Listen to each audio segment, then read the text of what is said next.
Hyderabad Nampally exhibition గ్రౌండ్లో చేప ప్రసాదం పంపిణీ కొనసాగుతోంది. చేప ప్రసాదం కోసం తెలుగు రాష్ట్రాల నుండే కాకుండా ఢిల్లీ, హర్యానా, ఛత్తీస్గఢ్, యూపీ, బీహార్, మహారాష్ట్ర రాష్ట్రాల నుండి ప్రజలు భారీగా తరలివస్తున్నారు. దీంతో ఎగ్జిబిషన్ గ్రౌండ్ జనంతో కిక్కిరిసిపోయింది. ఏటా మృగశిర కార్తె సందర్భంగా నిర్వహించే చేప ప్రసాదం పంపిణీ కార్యక్రమానికి జనం పోటెత్తారు.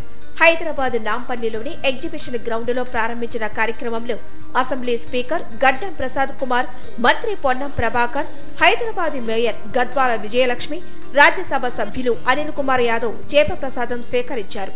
బత్తిని సోదరులు అందించే చేప ప్రసాదాన్ని తీసుకుంటే ఉబ్బసం, ఆస్తమా రోగాలతో పాటు ఇతర రోగాలు నయమవుతాయని ప్రజలు విశ్వసిస్తారు.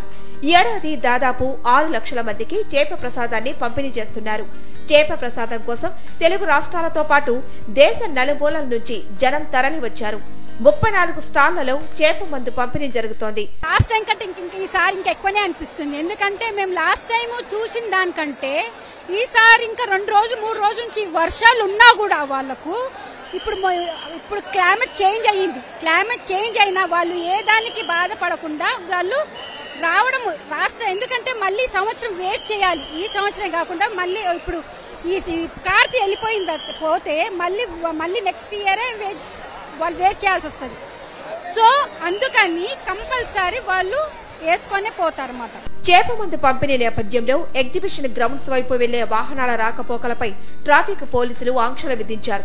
కొన్ని చోట్ల దారి మళ్లించారు. ఆదివారం ఉదయం 11 గంటల వరకు చేప ప్రసాదం పంపిణీ కార్యక్రమం నిర్వహించనున్నారు.